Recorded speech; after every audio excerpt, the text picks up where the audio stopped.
number of years, Baby Jones.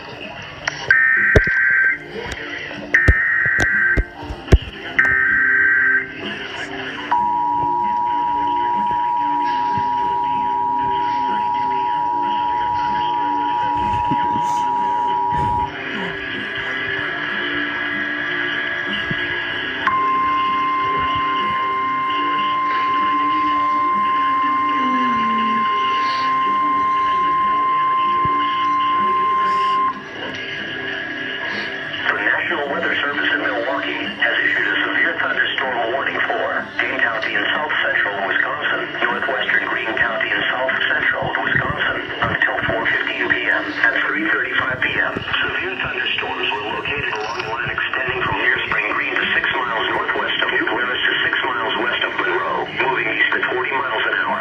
Hazard, 60 miles an hour wind gusts and nickel-size hail. Source, radar indicated. Impact, expect damage to roofs, siding and trees. Locations impacted include Madison, Sun Prairie, Fitchburg, Middleton, Stoughton, Waunakee, Monroe, Verona, Oregon, McFarland, Monona, Mount Horeb, Windsor, the Fort